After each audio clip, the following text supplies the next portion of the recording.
that was just a minimal amount of acoustic ukulele playing to show you that this ukulele that I'm reviewing today is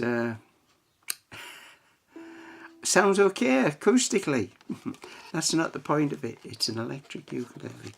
So that's what we're going to get down to cases in a minute. But first of all, let's just look at a few basics.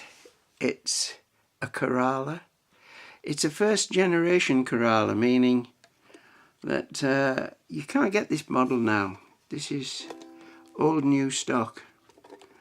So all the models are different now. This is a UKS 40 CENT.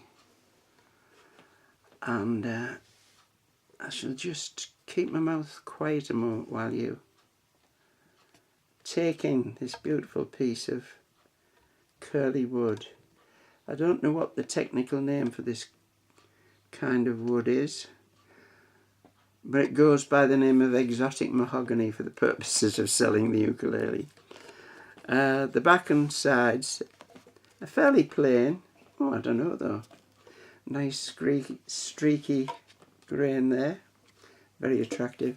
But laminated mahogany. We know it's laminated. But it's quite a nice acoustic sounding ukulele for all that. Notice its cutaway.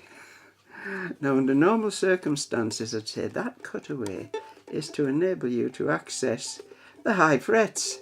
But in this case it hasn't got any. Which begs the question why it's cut away if all you've got is 12 frets. Anyway, it looks kind of cool to have a cutaway, even if it's to no purpose. It's got a nice loop through bridge.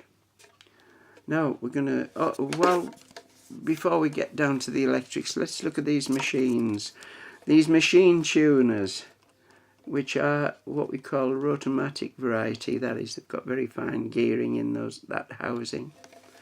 And you'll have absolutely no trouble in getting your ukulele in tune or keeping it in tune with those ukuleles. With those machines, I should say. Unlike the old so-called non-slip pegs. Anyway, let's have a look at the electrics. That's where you connect it to your amplifier. 1/4" jack socket. On the top here is the business end. This is where it all happens. This is your console of controls. Top there, you see, it's got a volume control. You have a bass and a treble tone control. Now, if you're like me and you like your ukulele to sound like a ukulele and not like a screaming electric guitar, you will roll off all the treble control and put a little bit of bass on.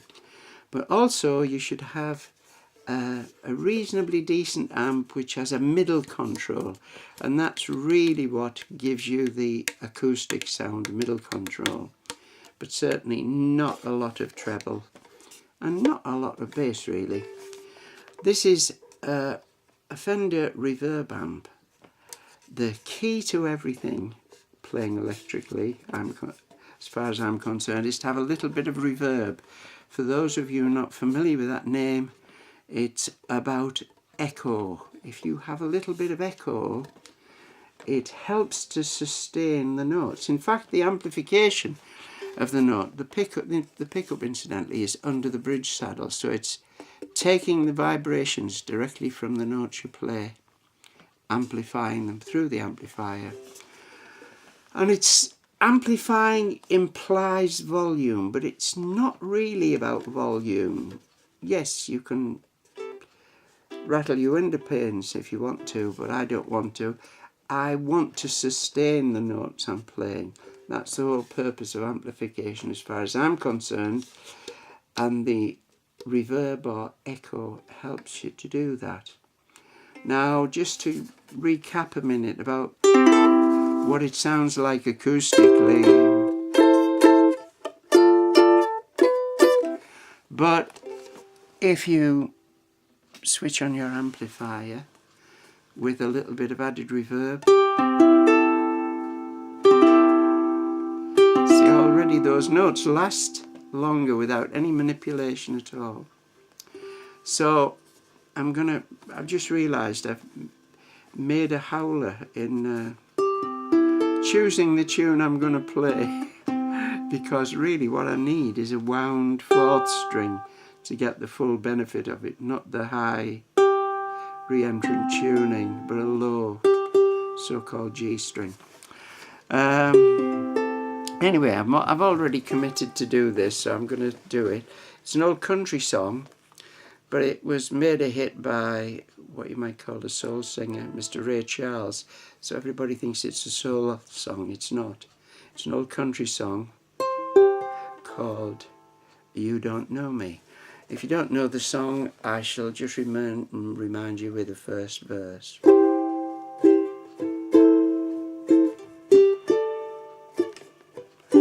You put your hand in mine and you say hello.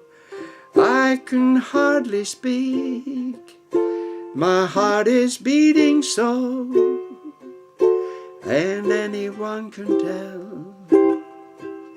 They think they know me well, but they don't know me. Now we'll play you a bit.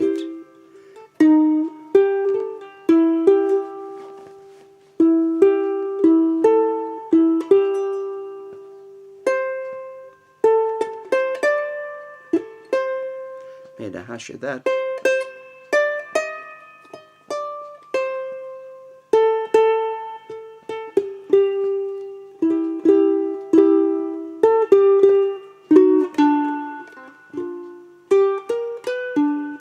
And that's where we needed the bass note.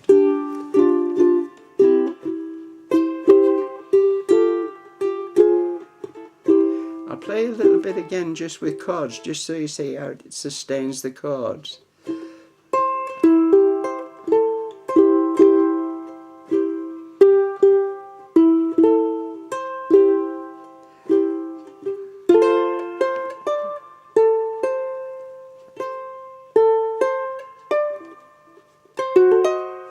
And see how it enhances that diminished 7th chord ever so much.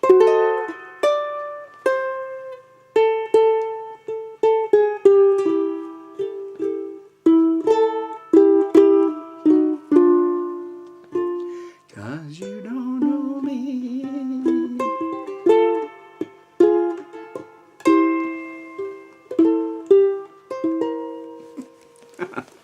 I hope we've proved to you that a little bit of amplification can be very beneficial to a little bit of solo playing, if that's where your ambitions lie. Okay, thanks for watching. Give it a punt. Bye now.